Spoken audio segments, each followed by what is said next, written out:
സൗദിയിൽ ജീവിത ചെലവ് ഉയർന്നതായി സ്റ്റാറ്റിസ്റ്റിക്സ് അതോറിറ്റിയുടെ കണക്ക്. പണപ്പെരുപ്പം തുടരെ ഉയരാൻ കാരണമായത് ജീവിത ചെലവാണെന്ന് കണക്കുകൾ പറയുന്നു. വെള്ളം, വൈദ്യുതി, പാചകവാതക നിരക്കുകളിൽ കഴിഞ്ഞ വർഷത്തേക്കാൾ വർധനവുണ്ടായിട്ടുണ്ട്.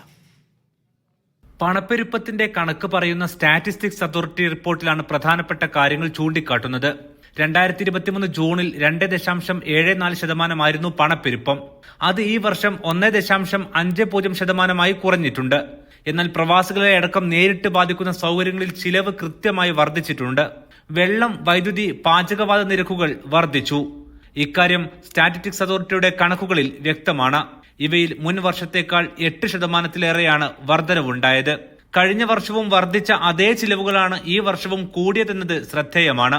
താമസ കെട്ടിട വാടകകളിൽ വർധനവ് വന്നത് സൗദിയിലെ റിയാദ്, ജിദ്ദ നഗരങ്ങളിൽ പ്രകടമായിട്ടുണ്ട്. മറ്റു നഗരങ്ങളിൽ പലയിടത്തും വാടക നിരക്ക് കുറഞ്ഞപ്പോൾ ഇവിടെ കൂടുകയാണ് ചെയ്തത്.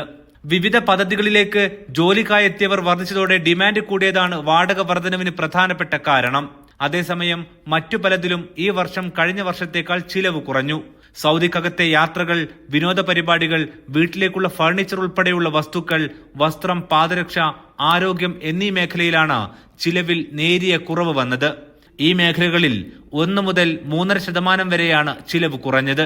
സ്റ്റാറ്റിസ്റ്റിക്സ് അതോറിറ്റിയുടെ ജൂണിലെ കണക്കുകളിലാണ് ഇക്കാര്യങ്ങൾ വ്യക്തമാക്കുന്നത്. Aftabur Rahman, media 1, Riyadh.